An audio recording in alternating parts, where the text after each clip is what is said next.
Alors plus 0,4%, c'est notre prévision de croissance pour l'économie française en 2024. Prévision globalement en ligne avec celle du consensus des banques sur le marché, ce qui signifierait que l'économie française enregistrerait une deuxième année consécutive de ralentissement économique avec un creux d'activité attendu pendant l'hiver 2023-2024.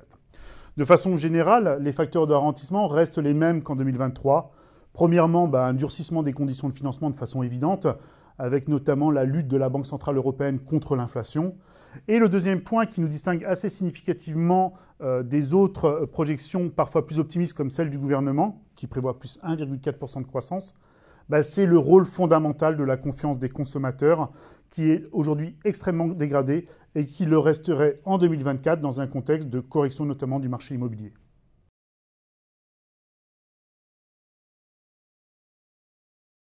Alors aujourd'hui, le processus de désinflation, il n'est pas remis en cause malgré les tensions qu'on observe actuellement sur le prix des matières premières, en particulier du pétrole. Et l'inflation française devrait du coup continuer à refluer pendant toute l'année 2024.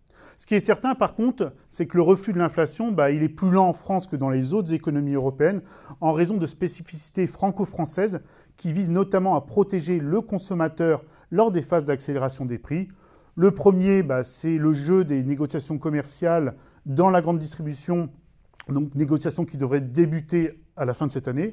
Le deuxième facteur, principalement, c'est le retrait du bouclier tarifaire qui a conduit à une hausse du prix de l'électricité de 10% en août dernier, une hausse qui, en termes d'ampleur, devrait se poursuivre vraisemblablement au début de l'année prochaine.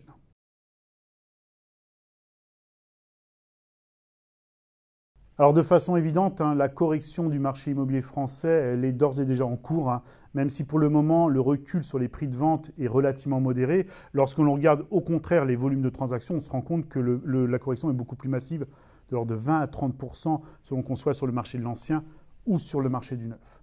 Alors en projection maintenant, il est tout à fait évident qu'aujourd'hui, les vents qui soufflent défavorablement sur ce secteur devraient perdurer au cours des prochains trimestres. Je pense bien évidemment aux coûts de financement, avec des taux appliqués au crédit habitat qui vraisemblablement n'ont pas atteint leur niveau maximal, ce qui devrait encore une fois inciter la correction à se poursuivre au cours des prochains mois.